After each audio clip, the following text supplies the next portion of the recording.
25 ਸਾਲ ਇੱਥੇ ਮੈਂ ਗੁਜ਼ਾਰ ਲੈਣੇ ਜੰਗਲ ਦੇ ਵਿੱਚ ਤੇ ਸਾਨੂੰ ਪੁੱਤਰ ਅੱਜ ਤੱਕ ਕਿਸੇ ਨਹੀਂ ਆਣ ਕੇ ਪੁੱਛਿਆ ਕਿ ਬੀਬੀ ਤੇਰਾ ਜੋ ਇਸ ਜਹਾਨ ਤੇ ਕੋਈ ਨਹੀਂ, ਤੇਰੇ ਨਾਲ ਇੱਥੇ ਵਾਧੇ ਘਾਟੇ ਹੋਏ ਨੇ, ਤੇਰੇ ਨਾਲ ਕੋਈ ਐਸਾ ਵੈਸਾ ਕੋਈ ਮਸਲਾ ਬਣ ਜਾਵੇ ਤੇ ਕੌਣ ਵਲੀ ਵਾਰਿਸ ਹੋਏਗਾ। ਉਹ ਭਾਈ ਸਾਡੀ ਹਕੂਮਤ ਵੀ ਨਹੀਂ ਬੱਚਾ ਗੱਲ ਸੁਣਦੀ ਤੇ ਅਸੀਂ ਉਸ ਹਕੂਮਤ ਨਾਲ ਗੱਲ करने ਆ बेटा कि ਜਿਹੜੀ कुल कायनात दी हुकूमत।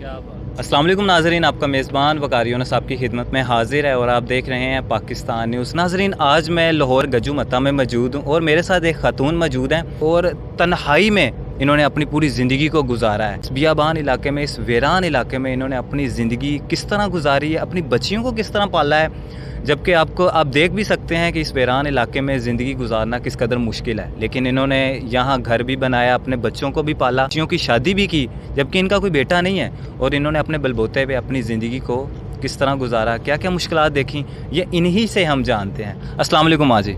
वालेकुम अस्सलाम बेटा। माँ जी, किस तरह तुसी इस अपने वीरान इलाके 'ਚ अपनी ज़िंदगी तुसी गुजारी है और किन्ने अरसे तो तुसी इत्थे रह रहे हो? ਇਹ ਬੇਟਾ ਸਾਨੂੰ ਕਮ ਅਜ਼ ਕਮ ਕੋਈ 20-22 ਸਾਲ ਹੋ ਗਏ ਇੱਥੇ।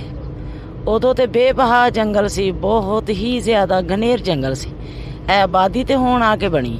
ਬੱਚੀਆਂ ਵਿਆਹੀਆਂ ਮੈਂ, ਬੱਚੀਆਂ ਕਿਵੇਂ ਕਰਕੇ ਵਿਆਹੀਆਂ ਕਿ ਫੀ ਸਬੀਲਿल्लाह, ਨਾ ਇਹਨਾਂ ਨੂੰ ਮੈਂ ਕੁਛ ਦਿੱਤਾ ਨਾ ਮੈਂ ਆਪਣੇ ਅੱਲਾ ਤੇ ਅੱਲਾ ਦੇ ਰਸੂਲ ਦਾ ਖਾਤਾ ਪੂਰਾ ਕੀਤਾ कि मेरे अल्लाह ते अल्लाह दे रसूल दा फरमान है कि बेटी अपने घर जाके अपनी होई संभाले। माँ जी, तुसी इस वीरान इलाके 'ਚ अपनी पूरी ज़िंदगी बसर कर ली, कोई मुश्किलात पेश तो नहीं आई, जबकि ना इत्थे पानी दी सहूलत है ना बिजली, किस तरह तुसी अपनी ज़िंदगी कटी उन्हां मुश्किल वक्त दे विच? कि पानी में भर के लियांदी सां बड़ी दूरों। ये जंगल कटना मेरे वास्ते कोई मुश्किल नहीं सी, लेकिन दुनिया वास्ते इतना मुश्किल सी।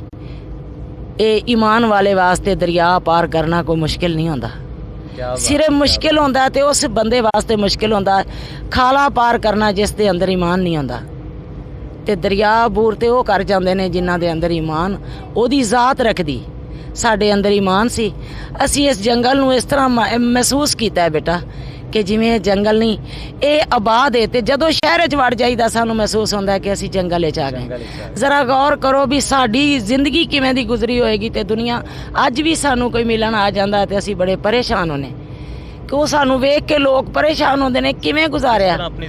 ते असी 20 साल कह दईए ना कि सानूं 20 साल गुजर गए इत्थे, तो वो कहंदे ने नहीं साडी मनने च नहीं आंदा, लेकिन साडे मनने च आंदा है क्योंकि असी गुजारिया।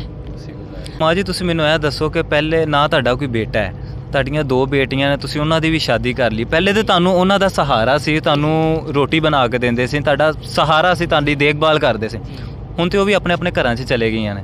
ਕਿਸ ਤਰ੍ਹਾਂ ਹੁਣ ਤੁਸੀਂ ਆਪਣੀ ਤਨਹਾ ਜ਼ਿੰਦਗੀ ਗੁਜ਼ਾਰ ਰਹੇ ਹੋ, ਕਿਸ ਤਰ੍ਹਾਂ ਤੁਸੀਂ ਆਪਣਾ ਗੁਜ਼ਾਰਾ ਕਰ ਰਹੇ ਹੋ? ਕਿ ਸਾਨੂੰ ਪਹਿਲੇ ਦਿਨ ਤੋਂ ਸਬਰ ਦੀ ਤਲਕੀਨ ਦਿੱਤੀ ਗਈ, ਸਬਰ ਤੇ ਸ਼ੁਕਰ ਦੀ ਤਲਕੀਨ ਦਿੱਤੀ ਗਈ।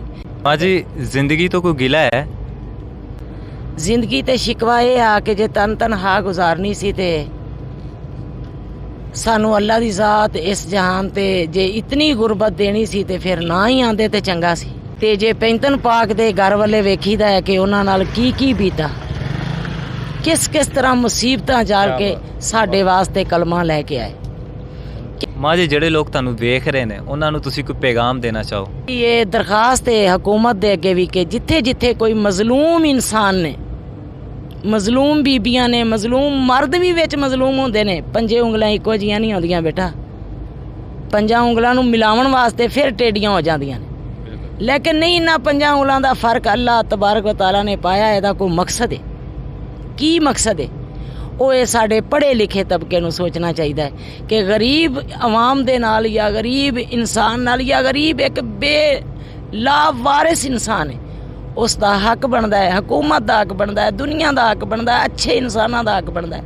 ਉਹਨਾਂ ਦੇ ਨਾਲ ਪਿਆਰ ਕਰਨ, ਉਹਨਾਂ ਦੇ ਕੋਲੋਂ ਪੁੱਛਣ ਦੱਸਣ ਕਿ ਜਿਨ੍ਹਾਂ ਦਾ ਇਸ ਜਾਨ ਤੇ ਕੋਈ ਨਹੀਂ। 20 ਸਾਲ ਇੱਥੇ ਮੈਂ ਗੁਜ਼ਾਰ ਲੈਣੇ ਜੰਗਲ ਦੇ ਵਿੱਚ, ਤੇ ਸਾਨੂੰ ਪੁੱਤਰ ਅੱਜ ਤੱਕ ਕਿਸੇ ਨਹੀਂ ਆਣ ਕੇ ਪੁੱਛਿਆ ਕਿ ਬੀਬੀ ਤੇਰਾ ਜੋ ਇਸ ਜਹਾਨ ਤੇ ਕੋਈ ਨਹੀਂ, ਤੇਰੇ ਨਾਲ ਇੱਥੇ ਵਾਧੇ ਘਾਟੇ ਹੋਏ ਨੇ, ਤੇਰੇ ਨਾਲ ਕੋਈ ਐਸਾ ਵੈਸਾ ਕੋਈ ਮਸਲਾ ਬਣ ਜਾਵੇ ਤੇ ਕੌਣ ਵਲੀ ਵਾਰਿਸ ਹੋਏਗਾ। ਉਹ ਭਾਈ ਸਾਡੀ ਹਕੂਮਤ ਵੀ ਨਹੀਂ ਬੱਚਾ ਗੱਲ ਸੁਣਦੀ, ਤੇ ਅਸੀਂ ਉਸ ਹਕੂਮਤ ਨਾਲ ਗੱਲ ਕਰਨੇ ਆ बेटा कि ਜਿਹੜੀ कुल कायनात दी हुकूमत। क्या बात।